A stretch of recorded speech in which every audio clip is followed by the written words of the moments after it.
Hey everyone, welcome back. NHL Coast to Coast podcast. Joined today again with my main man, Mr. Maverick Tori. We're here on episode 26 of this season, at least. And we're about halfway through. I guess it's the quarterfinals of 16 teams left in the NHL. We're just meeting up here about halfway through the first round here. And we're just going to do a quick rundown of what we've seen so far. Maybe what we like, what we don't like. I know we were talking about possibly what if we had to choose one of our bets that we had to cancel, what that would be. So, welcome. Let's go. Of course. Yeah, I mean, I myself, I've been so busy lately. I've been golfing a lot and I've been working a lot. I work usually Monday to Friday and then plus my other job Saturday, and then I'm golfing usually Thursday or Friday and then Sunday. So I'm usually always doing something. Yeah. But the reason I'm saying that is that when I'm not doing something, I'm watching hockey. So there's a lot of it that I'm missing right now. Mm-hmm. Getting a lot of the early games, not so much of the late games. I can't stay up late enough. It's 8 o'clock now, and I'm kind of tired. I don't So it's blame you, like, man. I can't even stay up for the late games half the time. I'm on the West yeah. Coast. Well, last night I was up a little bit later anyway, so I was like, okay, you know what? Maybe I'll watch some of this Vancouver St. Louis series specifically so we could talk about it because I know that you've been talking a lot about Vancouver. I don't Mm-hmm. get to watch them a lot. I know I kind of am chirping you saying that you're drinking the Kool-Aid and whatnot. So I kind of wanted to watch to see how fair I'm being, right? Yeah. And I was watching the Boston Carolina series, and after the second period, it's tough because like when you're watching it on the app, it just goes to the blank screen or like saying intermission in process or whatever the Yeah, verbiage is, yeah. right? It's hard to stay awake through that crap. Yeah, so I was like watching and then I was like falling asleep on the couch and I was like, okay, you know what? I'm falling asleep after the third period ended. Like I barely got off the channel where it says this game has ended. And I was like, I'm just going to go to bed. I'm Yeah. not going to bother doing it. I'm just going to go to bed. Yeah, and for me, like I'm trying to also watch as much as possible. I might be sneaking in a little bit more than you by the sounds of it, but I also have very much been following the baseball season closely, watching quite a bit of those games. For me, I watched a single inning of baseball. the baseball season, as crazy as it's been highly entertaining for me, and I think it's going to be like so tight down the stretch. It'll be kind of cool. So I'm excited for that part of it. But for this, there's been a few series that I don't know if they've been interesting so far. I guess let's jump into them. Let's talk about. I want to do something Yeah, quickly. Just to kind of preface all of this, I want to quickly go through each series, and I want it for you to tell me how many periods of that series you've watched. Sure. Just out of curiosity. So Colorado, what's that? You'll see quickly like which ones I'm focusing on more, but yeah. And that's kind of the point because like I'm getting a lot of the afternoon games. So like I just want to kind of see for what we're talking about. I just want to kind of, illustrate what games we're watching and why we're saying the things we're saying. You know what I mean? Well, how about when we talk about want... the series, we can just say how much we've watched, or do you actually want to do them all at once right now?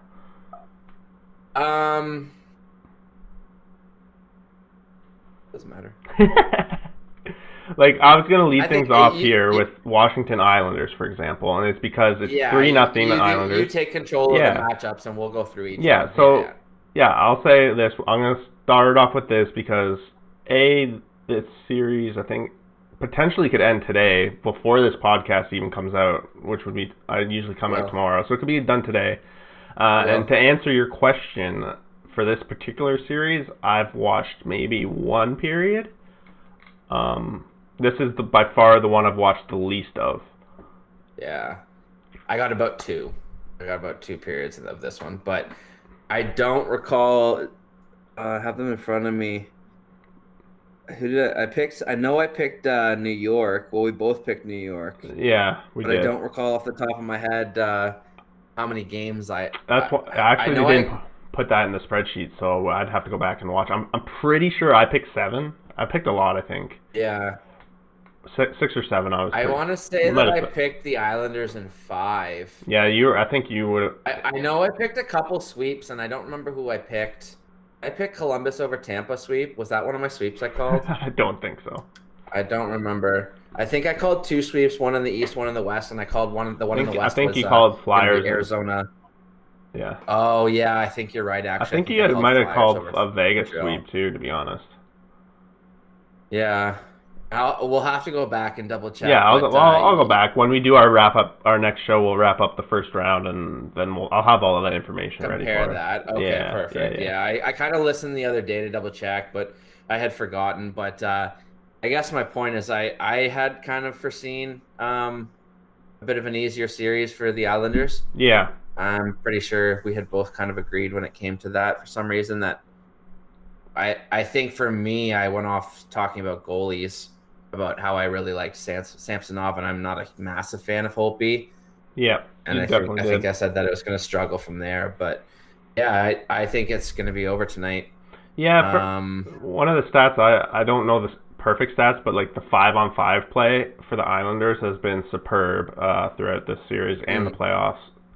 Compared, I think the Capitals only have 2 goals since the restart in 5-on-5. yeah. So What?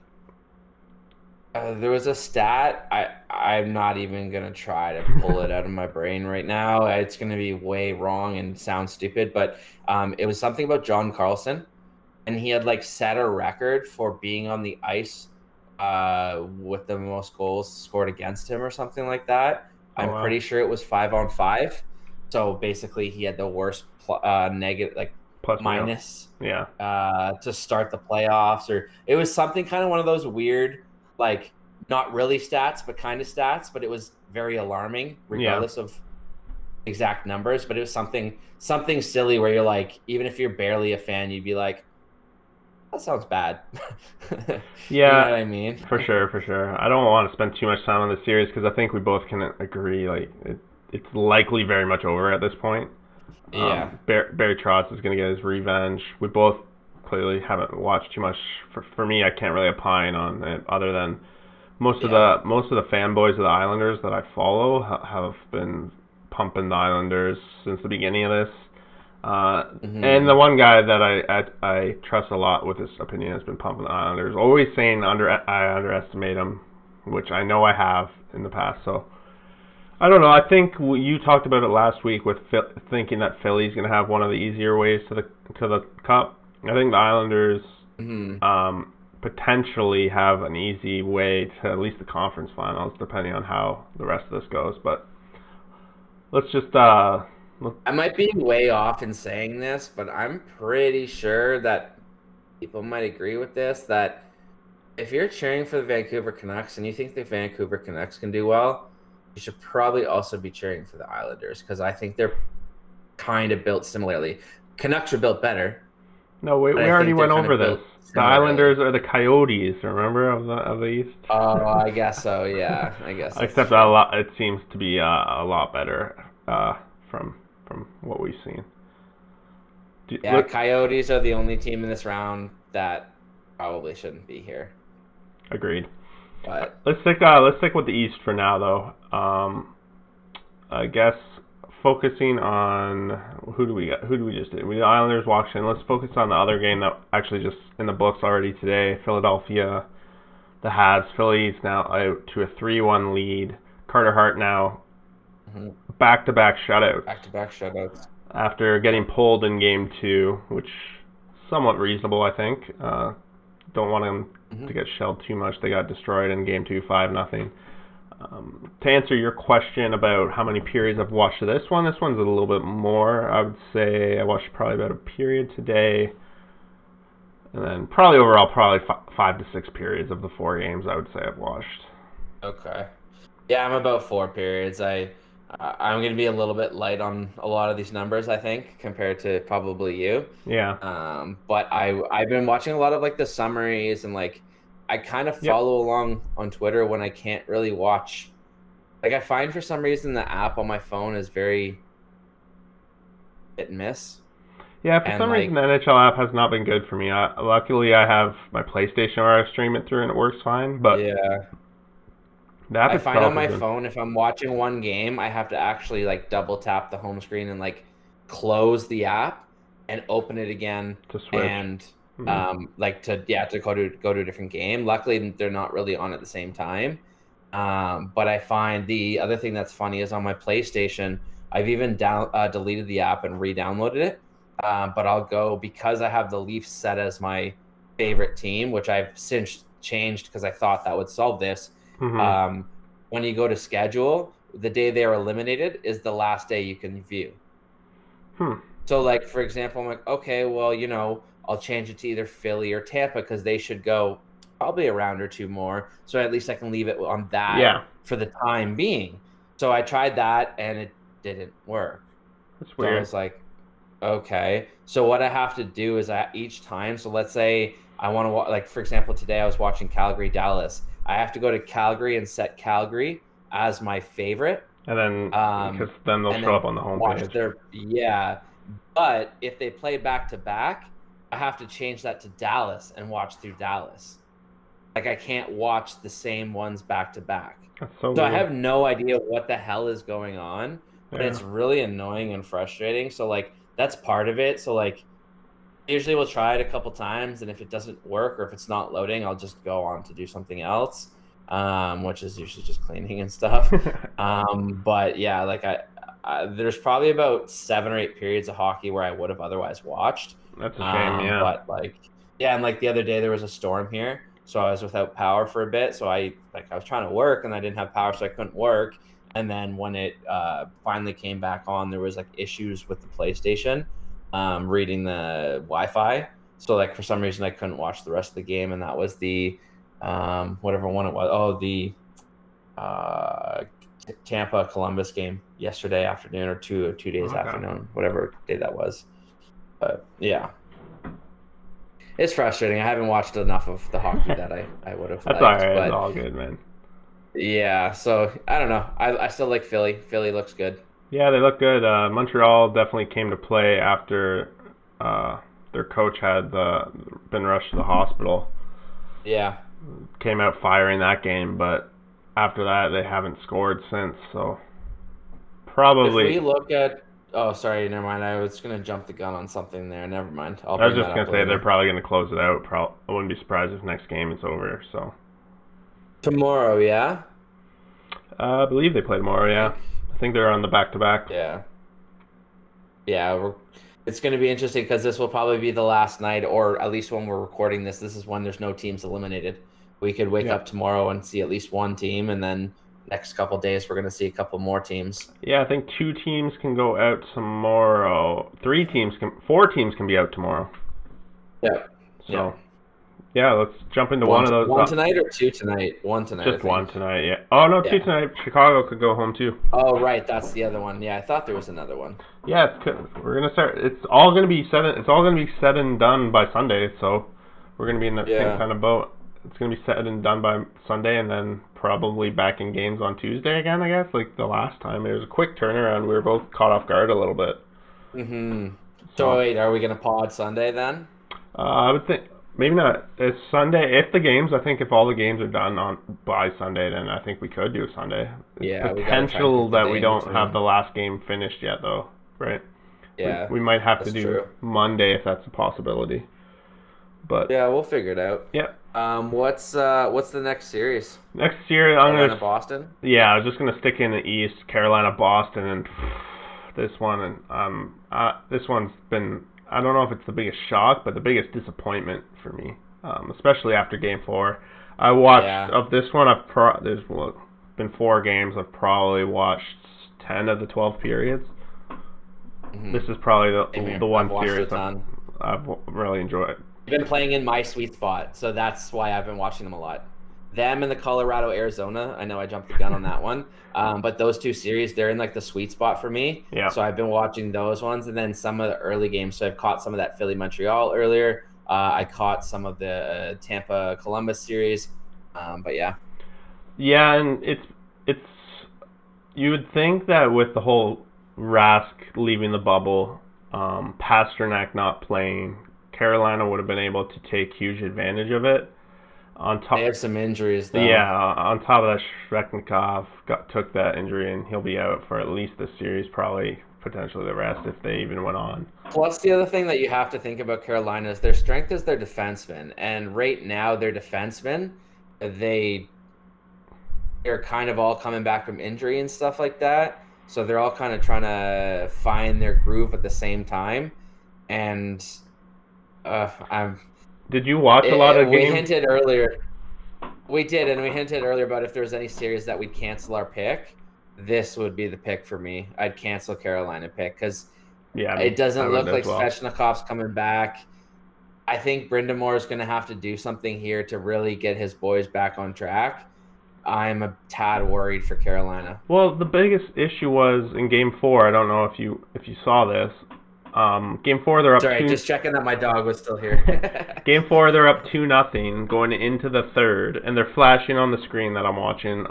During the season, they're 20-1 when leading after 2, or like when leading after 1, they're like 23-0 and all this stuff. They're flashing all this stuff. They're up 2-0. This is going to be a huge win for them, and I'm like, I had something to do, so I didn't even watch the third until like the last 2 minutes to come out, and it's 4-2, and I'm like, what the hell happened? I watched the entire thing, and that period and a half that Carolina played, I don't know, did you see the hit on Jordan Staal? Yeah.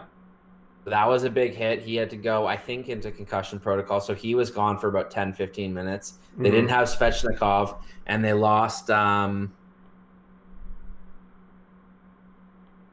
can't remember another defenseman. I want to say Vatanen, but it wasn't Vatanen. But they lost another defenseman. Okay, I didn't know. As well. So like they just kind of stopped playing, and there was probably 3 or 4 other times where like Reimer was swimming, and it could have easily been 6-2. Reimer was kind of like that in the game he won earlier in the round too, where he's kind of like, I don't know. They've been flip flopping on these goalies. I assume they're probably going to go back to Mrazek for Game 5 here. What do you think? I think so. Whoever they go to, they're going to probably ride the rest of the way. So. Yeah, I think the problem with Carolina, like, there's a couple things. It's funny because I don't really want to go off too far on this, but I've just been looking so far at the goalie markets and the defenseman markets, and I've been looking at some potential trades for defensemen and for goalies. And what's interesting about Carolina specifically is they could be in both markets, and they could be on both ends of both markets. Like, they have 2 goalies who still have 1 year on each of their contracts. They've got a bunch of defensemen that are good defensemen. 1 or 2 of them are free agents, but they also have a couple guys that are 1 or 2 years left until they have to re-sign. And like, some people love Carolina, some people don't. Carolina in the past hasn't tended to keep their players.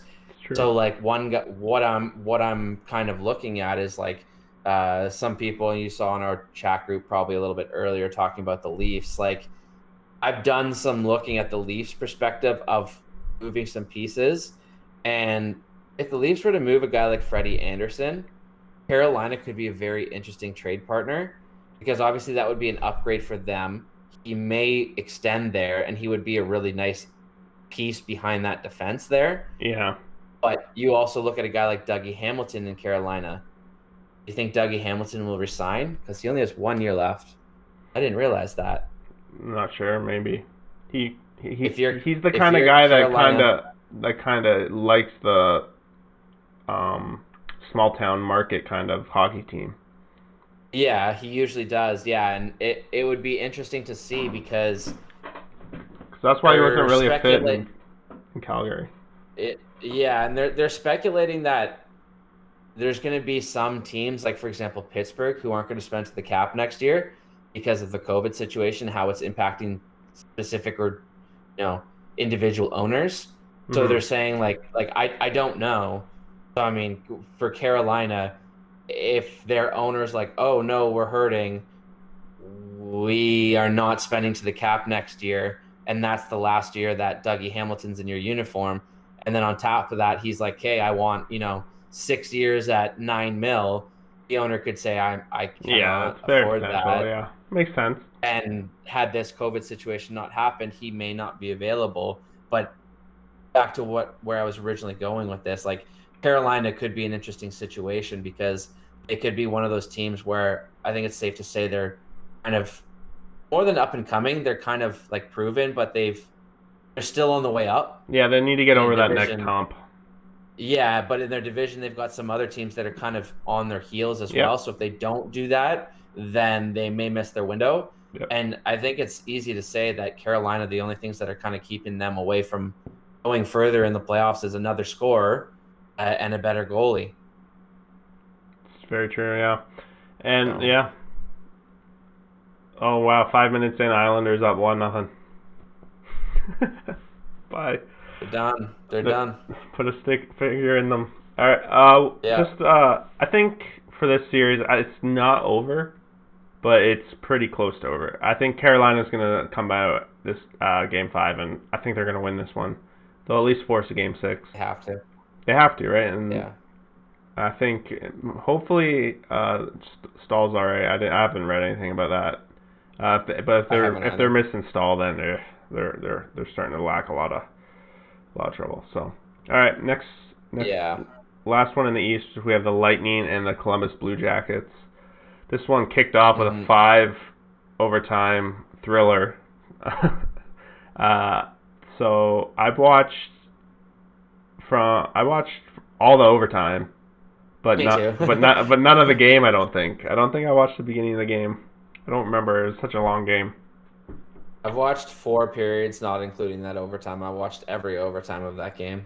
Yeah, or at least I had it on while I was like. I've had this one on in the background at least a lot because it's the very first game. I've also been kind of betting Tampa throughout the series a little bit. They've never cashed my ticket because they always win by 1, and I always have them to win by 2. So it's been tight. Like Columbus has really made them work for it. Especially if Columbus wins that first overtime game, wow, this series is completely different. But Tampa's at the 3-1 lead. Columbus, I don't know. Columbus just can't score. I think they don't have much left in the tank. Yeah. Yeah, and I think it's going to come out. There's some injuries. I'm pretty sure Werenski's playing with either a sprained or broken wrist. I'm quite confident he has some sort of wrist or forearm or lower arm limb, some sort of injury, broken. Yeah, I gotta admit, I've gotten a lot of respect for Seth Jones just watching that guy play in this series and in the Leafs series, but especially that overtime he played like half the game. Yeah, he played almost 60 minutes or something like that. But what I mentioned with that whole Carolina thing, look at Columbus now. Columbus has Werenski and they have Jones. Jones is 2 years away from free agency, 2 or 3, I can't remember off the top of my head. 2, I think 2 years away from free agency. So I mean, he's gonna get some silly monster contract. He'll probably have to give up Werenski. 11. I would keep Jones over Werenski at this point. 1,000%. Yeah, I'm just saying, like a team like that, Columbus lost all their guys, so it might be slightly different as they're kind of not spending now. So they'll be able to kind of spend in a little bit by saving that money. But if the owner, it's just going to be interesting. All the different owners. Yeah, how they're gonna play with it. At least the one thing Columbus seems to have going for them is they might have found gold in their goalies. Their goalies seem to be. Maybe it's a product of the system they're playing, but the goalies. And they also have 2 more prospect goalies that they really like as well. So at least they have some assets in there. Yeah. If somebody came knocking for Corpusalo this offseason, I wouldn't be surprised if they moved him. I have to have a lot of faith in Elvis at that point, though, which I think they do. But they've got a lot of different options. Yeah. Yeah.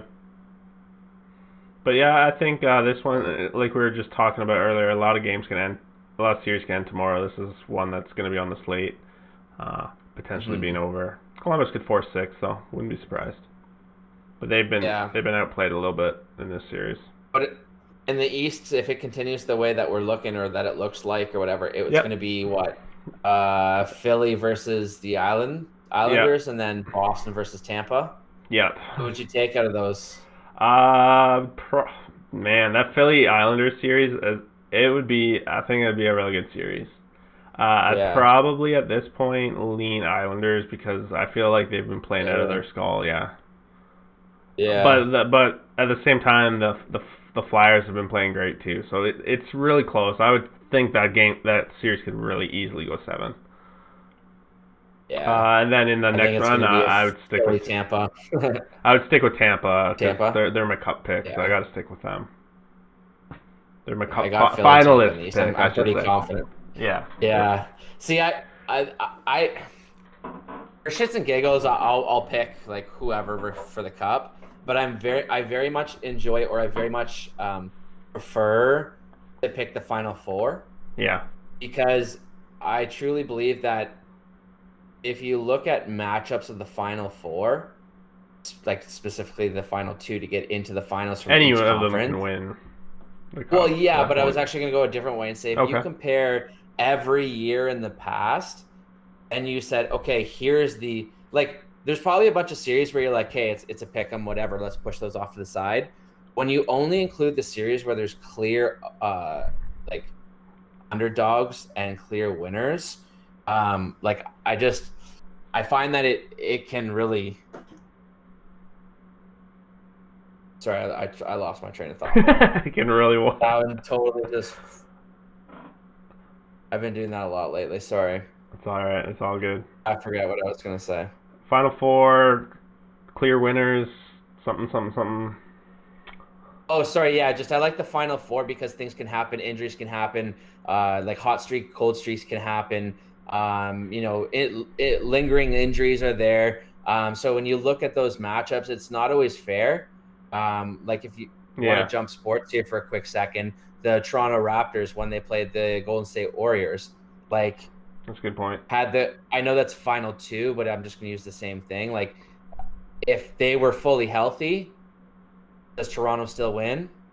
Yeah, it's Most hard to people say. would probably say no, or Well, it fans would would say be, yes, but yeah, most like the odds would definitely be in Golden State's favor at that time. yeah, But then if you take into account all the injuries, well, no wonder Toronto won. Like there was no one really playing for Golden State that could compete against that team. So in the Final Four, like if it's Tampa Boston, let's say, or sorry, Tampa Philly, there could be a situation there. Let's say Tampa finally gets through, but in the last game, Vasilevsky gets run, and now their starting goalie is McElhaney. Well, clearly that could be like a 4-game sweep or a 5-game sweep under some conditions. yeah. So you look back 4 years later and you're like, wow, Philly swept Tampa. Like, you'd really need the storyline or the synopsis to know why. It'd be very misleading. Mhm. So that's why I like to pick Final Four, so that it's like these are the two best teams in each conference that should kind of be there when the dust settles. But it's also hard with reseeding and all those other things, right? So it's Yeah. 2-0 that Islanders. being said, nice, yes. That being said, I do think it's going to be Tampa and Philly You're gonna be in on the the East. board finally, Tori. I know, right? First prediction correct. Hey, I so far I haven't got anything wrong in the playoffs. Good one. I like that. That's good. That's what I do want to touch on that actually. Like they keep bringing up stats when I'm watching games. Oh, this was his first playoff win, or this was his first playoff goal, and they were including those round robin games and all those stats, and I'm just like, oh, can you really count those as playoff statistics? What do you think? Their theory is that it's not exhibition, so the statistics count. And it's not season. The game happened, yeah, and it's not season. So like, had they been seasonal games, they would have been tracked in the season. So it's only this extra thing. So because someone of could break the COVID. playoff goal scoring record this season because they, in theory, had like 5 extra games. Yeah, maybe. There's more asterisks to be thrown around. Or like, it would have been interesting. Like, I'll take Matthews from the Leafs. I forget how many goals he had, like 40 something. Mm-hmm. Let's say he had 49, and he was about to score 50 going into COVID, and then all of a sudden in the play-in game or the exhibition game against Montreal or whatever, he scores a goal. Technically it counts, but then by their logic in the history book, it's not a record. It's weird, but I guess you got to do it one way or another. I guess, and that playoff makes more sense than season, I suppose. Yeah, it's non-seasonal. It's extra season, but That just gets confusing as hell. All right, let's move on to the West Coast. Let's start off with this Yeah, lob of a series, Colorado, Arizona. Finally, I've watched a Colorado. lot of it. I've watched a lot of this one too. Finally, Colorado broke through in Game 4. They finally solved Darcy Kemper, my boy. Yep. He's not. He is human. He can be beat for 6 goals or 5 or 4 or whatever before they pulled him. Yeah. Colorado has just been dominant in this series. And if it wasn't for Kemper, the series would already be over. Yeah. Naz. Naz is being Naz. He's being a beast. Yep. I don't think that suspension's coming that you were talking about. I don't think it is either because he's not wearing a Leaf jersey. And like, I don't know. Yeah. I read some articles today, and a lot of them were actually from the Western Conference fans and fans of people in Colorado and in that division. Mm-hmm. And a lot of them are just saying like the reason why Naz is not getting suspended and not, standing out for being that is because A, he's not playing Boston, but B, more specifically, he's not wearing a Leaf jersey. Possible, And I saw a video where I'm pretty sure he was a Colorado fan. He broke down all the penalties that Naz had drawn. And like one of Naz's best skills when he first came to the Leafs was drawing penalties and like annoying people. Mm-hmm. And I swear to you, there was a memo sent out to referees just being like, just don't call him. Just don't call him. Yeah, and just having the change of colors, people kind of forgot, right? Yep. And like the video that I was referring to there was basically all of his penalties drawn and all of the penalties taken and comparing them. And it was basically trying to illustrate like a line that he could get to in Toronto versus the line he can get to or got to in Colorado. And like there was incidents when he's in Colorado where like he full out like punched a guy in the face or like, slashed a guy and like, yeah, sure, he might have got a roughing call, but the other guy went off with him too. Where they showed some in Toronto where he did the exact same thing and he was the only one put in the box. So like, be it as it may, but I just find it funny that non-Leaf fans were kind of chirping the whole trade, saying that like, had the Leafs kept him, it wouldn't have worked out. But the fact that he's no longer wearing that jersey, he can take advantage of his skills. So just it's win-win for Kadri and the Avs, I guess. That trade was really bad for the Leafs. That Kadri trade. But anyways, moving on. That series is going to be over like tomorrow, whenever the next game is. Yeah, you could tell the souls of the Coyotes were defeated when they skated off the ice. They were like, they didn't even seem like they wanted to come back for the next game. Like, I wouldn't be surprised if it's a blowout, like a 5-1. Like, another blowout. 3-0 after the first period. Like, they know they're done. They're just killing the rest of the game. Over. Yeah, I'll agree with you on that. It's very possible that that's the case. Mm-hmm. All right, let's go to the other one that's kind of expected to be a blowout, I guess. They're playing tonight, could be over tonight, Vegas and the Blackhawks. How much of this have one of you watched? None. 0? I've watched I'm starting to understand why you didn't have a lot of faith in Vegas at the beginning of this playoffs then. No, it's not that I didn't have faith in them. No, I know. I just wish they were built just that much better. It's okay. I've watched, this is the one, obviously, I've watched every period. This is like my Toronto team. The West Coast. I would have liked to, but again, which we said earlier, I can't stay up for that. No, so I've watched the replays the next day. I'll put the game recap on, and I'll watch that. But like, it's not quite the same. No, for sure. And believe it or not, I think Vegas played their very best game, their last game, and that's the game they lost. I think that's the best game they played, possibly the whole. They were all over Chicago. Like, Corey Crawford absolutely stole that game. I think he must 45 saves or something, 2-1 win. It was he absolutely stole that game.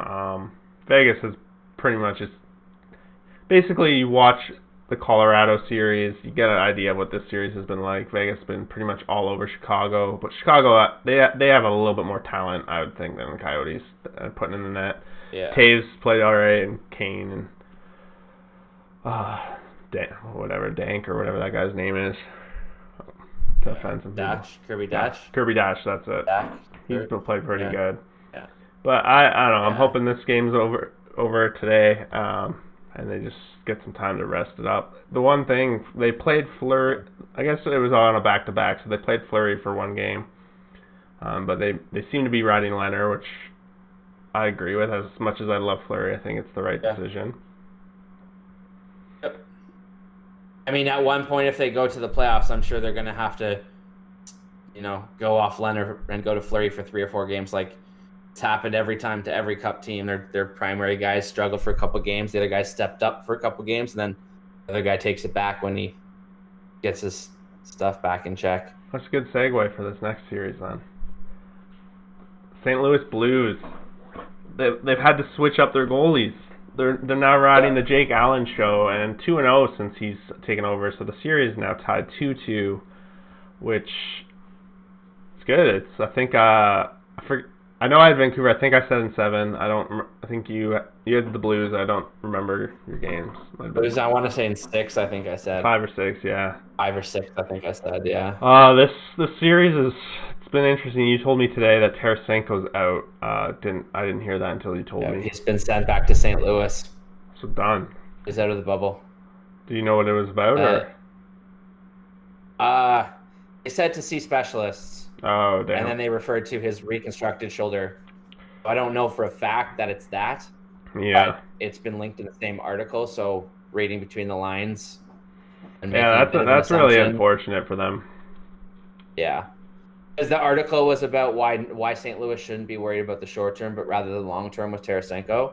Mm-hmm. So, again, reading between the lines, long term is usually something you obviously have to be worried about lingering. Yeah. And for a star like that, if he's got a bad banged up shoulder and he can't shoot, well, that makes him way less of a star. Yep. So I mean, if that's the case, then that's what I kind of read out of the article, was that if it is his shoulder and it's his reconstructed shoulder and something's wrong with it again, we could not see. It might not just be this year; it might be the next season as well. We just got him back. We just got Tarasenko back in the game. Like, and it would really suck.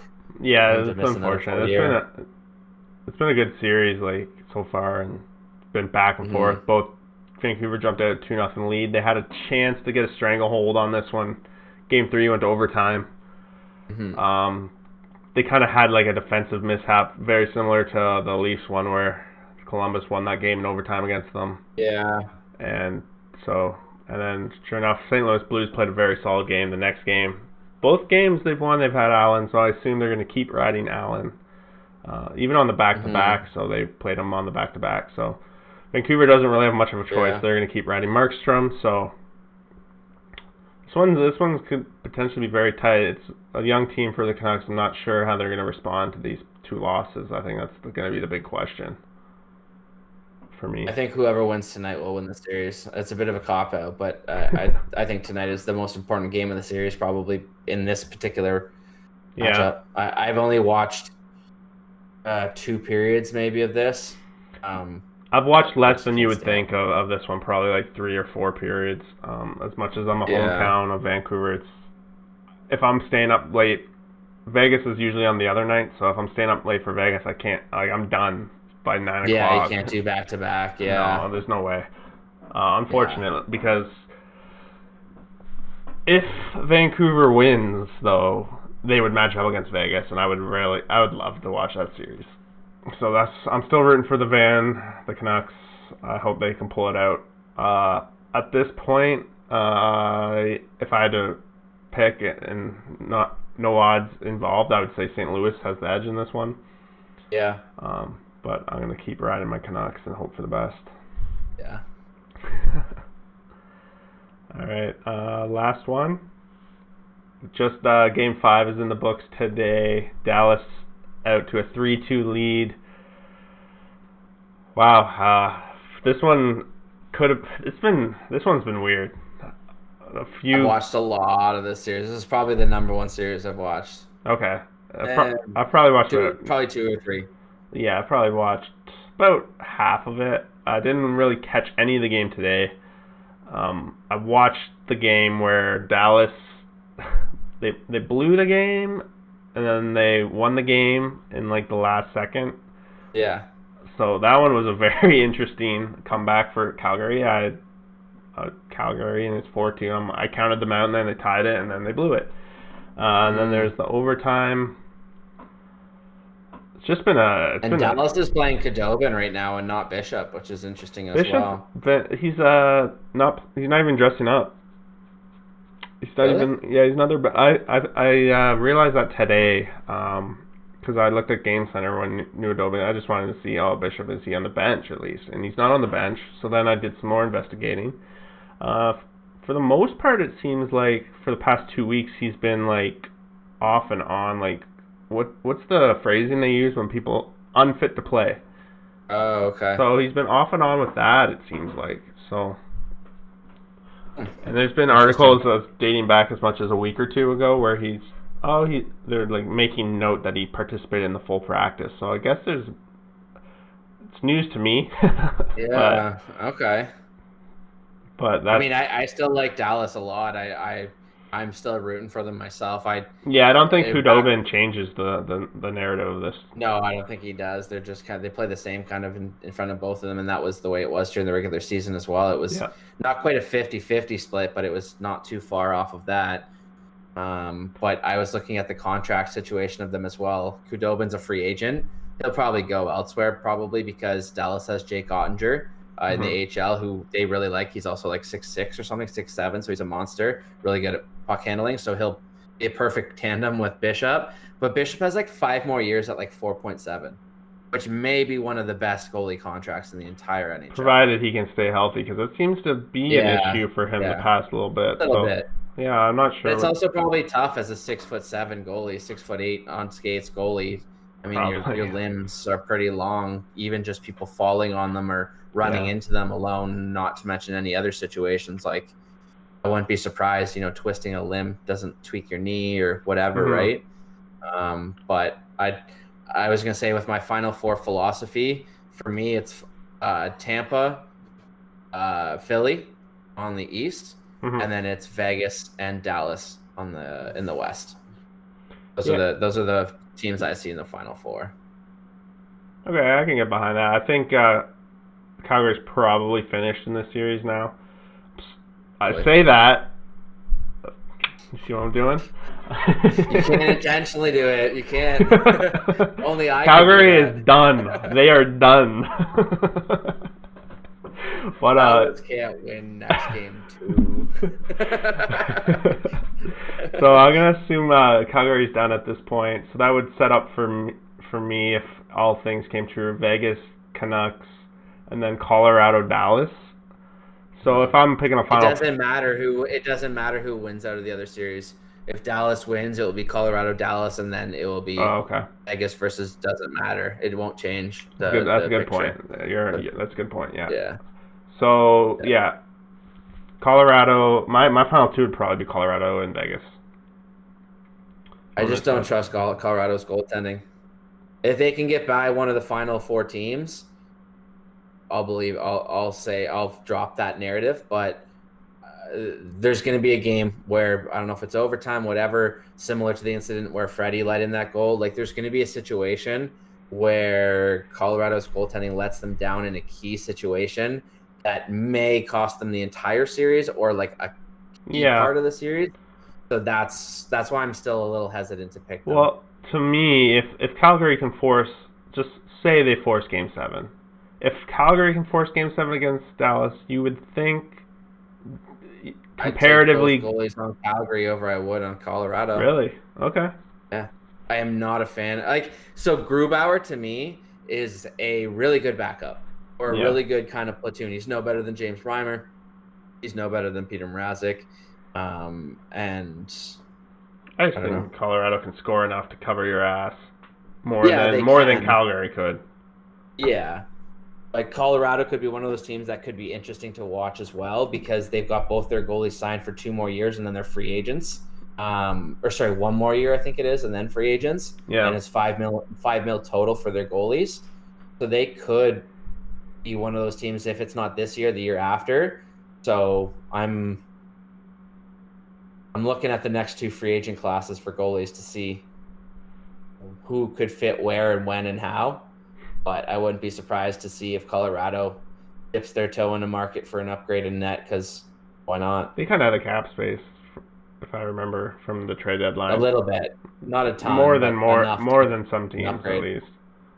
They could turn 5 mil on 2 into probably 8 or 9 mil on 2, so that they could upgrade 2 of their guys to one legitimate guy. Another guy that fits, another team that fits the situation where I had heard they were going to shave money is Anaheim. I wonder if Anaheim would consider moving Gibson because he's signed for 7 more years. Jeez. And he's amazing. But if If you have him that much longer, he'll be there by the time they rebuild.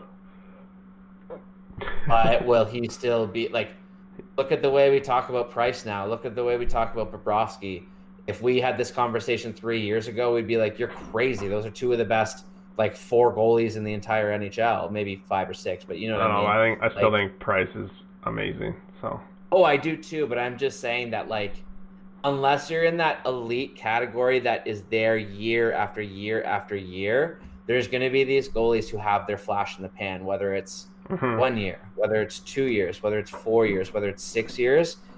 I don't think you're moving forward for every one goalie that stays as a legitimate starter, regardless of team, but as a starter for 10 years, a decade-long starter. For every one of those guys, there's going to be a dozen guys who have their flash in the pan of 1, 2, 4, 5, 6 years.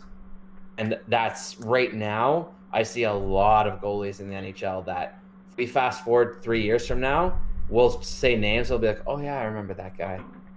It won't still be in the NHL. And I think both Grubauer and Francouz fit that bill. James Reimer, Peter Mrazek, there's a lot. Brian Elliott, Corey Crawford. There's a lot of names that it's coming that time where there's there's going to be a big churning of goalies. Yeah. Potential. So if my question is to you for Anaheim, if you think it's going to be 3 years again until you can spend money to the cap and you build your prospects up again, do you want to maybe just get another pick and prospect and roster player now and bring in Markstrom or bring in Leonard or bring in Holtby or whatever? Could be an opportunity for a team to just swap an asset for more assets. So if that's the situation, how many teams would love to speak to them about Gibson? That's a good point. Imagine Gibson in Carolina. There we go. Down the theory craft road again. I myself, I have an obsession with goalies themselves. I always have a spreadsheet tracker of not only the goalies coming on the market upcoming or whatever are going to be available through free agency and trade, but I also keep track of the depth systems to see, for example, if you have somebody who's graduating from the minors somewhere, he needs to fit in somewhere in the professional level, whether that's NHL, AHL, or ECHL. So pretty much no NHL team carries 6 goalies on NHL contracts. It's usually 4 or 5. So if you have an NHL team who only has 2 goalies under contract, well, clearly they're going to go to the market and sign 3 guys. Yeah. They're not going to be 3 big names. You might have a backup, somebody who plays as their starter now in the AHL, and then maybe a guy that you have 2 or 3 injury-prone goalies, maybe a 4th option that, if things do go that far down, he's there and he can step in for you. So that's what I've been looking at lately. And I think there's probably only, the best way to summarize it probably is there's probably only about 7 teams who are completely content with their goalies moving forward, which leaves a lot of teams available to shuffle or to be moving or at least discussing Yeah. swapping, changing, adding, It's a lot of dropping. decisions that have to be made. Like just example being Vancouver. Yeah. If they Yep. don't re-sign Markstrom, they're going to be in the market too. So Yeah. I know we've talked about this, but this rush at free agents when the time comes, it's going to be crazy. It's Yeah. going to be It's gonna be crazy. bad. There, the guy who I know right now is gonna get burned on signing a bad contract is Mike Hoffman. Mike Hoffman is going to get a deal probably $1 million more than anybody expects he'll get because whoever wants Taylor Hall that he says no to, they're going to turn that money over to Hoffman. And I bet you that Hoffman gets more money than like Willie Nylander. I think he's going to get 8 mil a season, 8.5 a season, Nice. which is rich. So then he's not going to Like try I think anymore Taylor after Hall is that. going to get. Yeah, I think Taylor Hall will get over 9. Jeez. Well, we'll I cross think that I bridge think when we he'll get get there, I somewhere think. between 9 and 10. And Pietrangelo, I think, will get around 9 per. Which these are insane numbers considering we're just coming out of a pandemic. We know Yeah. the cap's not going up, expansion's coming, all these Some things, teams are right? going to put themselves behind the eight ball if they do some crazy contracts. That's for sure. Yeah. And the biggest thing that I've wanted to for the longest time do a bit of an expansion, projection and see Who? some of the teams I care about who they might be up, Yeah. which will also suggest who might be available in the trade market this season. Because I think like last time in expansion, a lot of the teams were like, okay, expansion draft is now happening.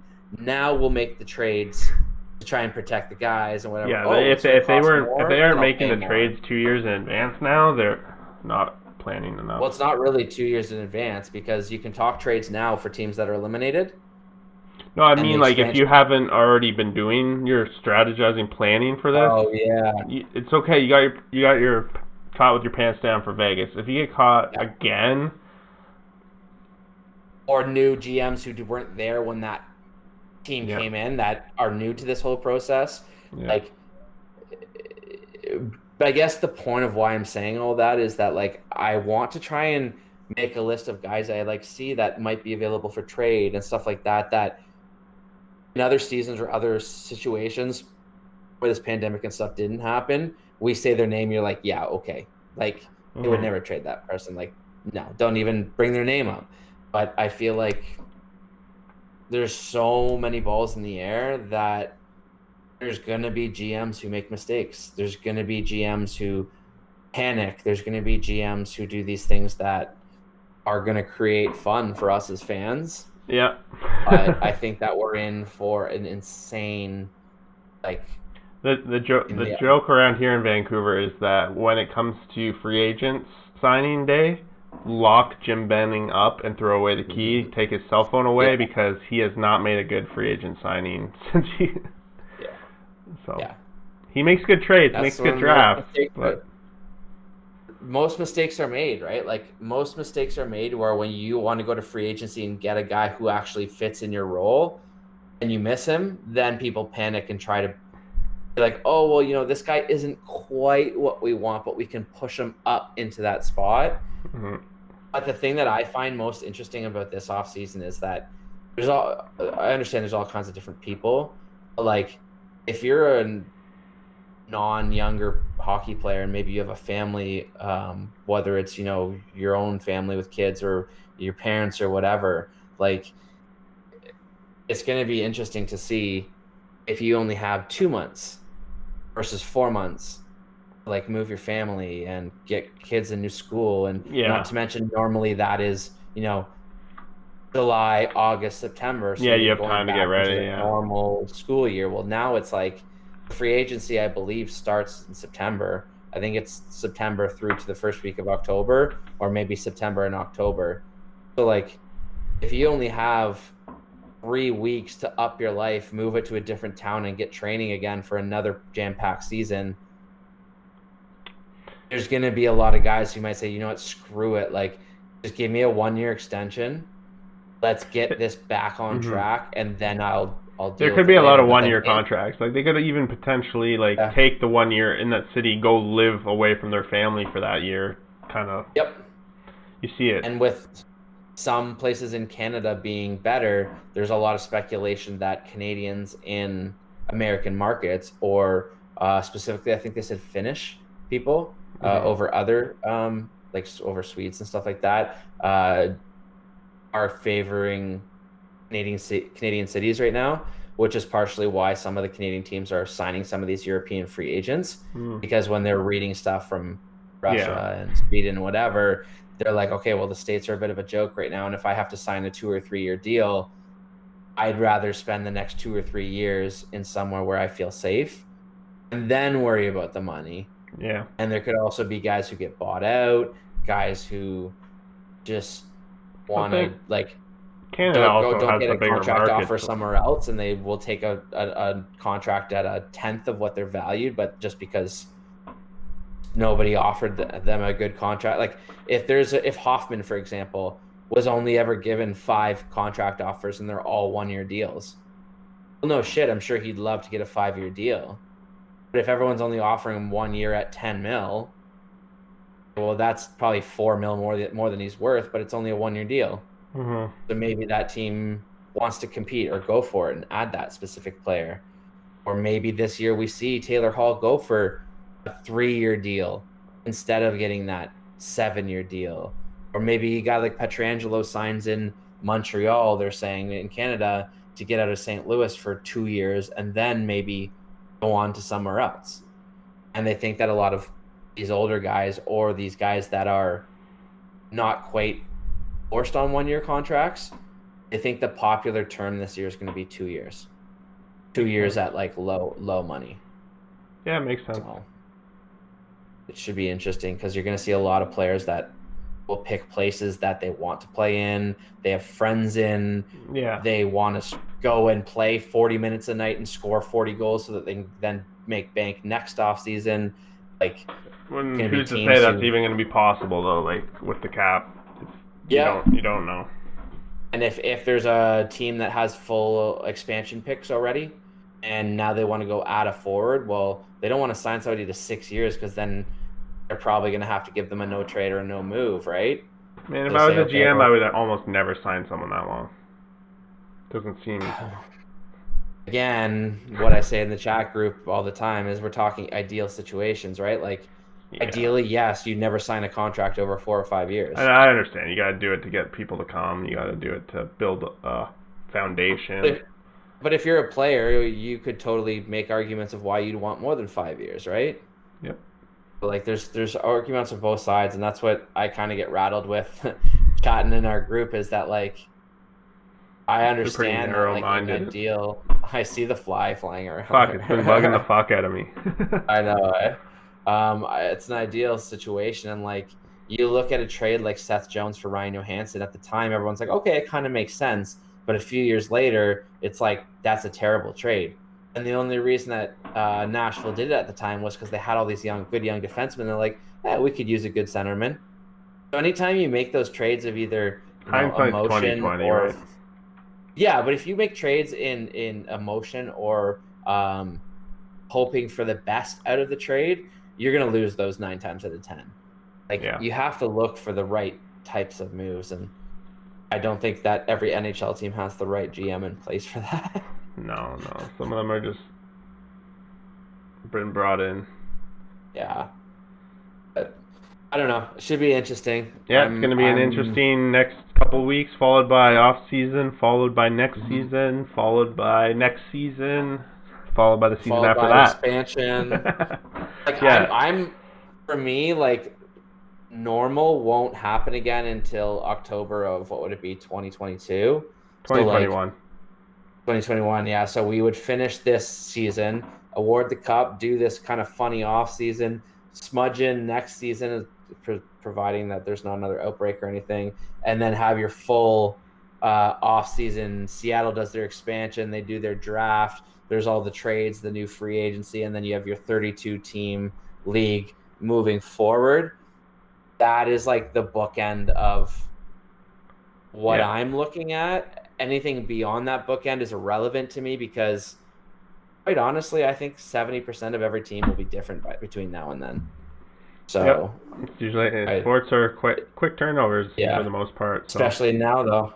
There's a lot of old guys that like there's going to be buyouts. I'm telling you right now. The NHL is going to yeah. realize that they can't fix it this year without a compliance buyout, and I think they're going to add a compliance buyout either between On the next plus season side, or during expansion. it's gonna give us so much to talk about to keep these podcasts rolling out. Yeah, and I mean I liked talking about the games and stuff, but like I'm better at that when I like watch the game and then talk about it like kind of right after because Yeah. then I'm watching for points to talk about. Um, but You're the my GM. You got jam, your GM hat on. yeah, my passion where I really like to do stuff just for knowledge is prospects, trades, signings, movement, expansion, like the Mm. whole paper transaction, the whole But short that's term, why we long work term well thing. together because you're that side of it, which I am not good at, and Yeah. I'm like the watch the games, watch the gambling lines, watch the Hmm. little intricacies of the games and the matchups and stuff like that. So, and I watch a lot Hmm. because I usually am a gambling addict. But yeah, that I don't know. Anything else you want to chat on? I think that No, we I pretty think much that's summed it good. up. We'll try and touch base again, I guess, next week when the round's over. Get our Yeah, next we'll picks figure going. it out. Hopefully you gain some ground on. Hopefully we both gain some ground against the house in this situation. So Yeah, it was pretty bad playing around, so you yeah, can only go up from there, right? seriously, yeah. All right, cool. Nice talking with you. We'll talk again soon. Okay, man, of course. Peace. Sounds good.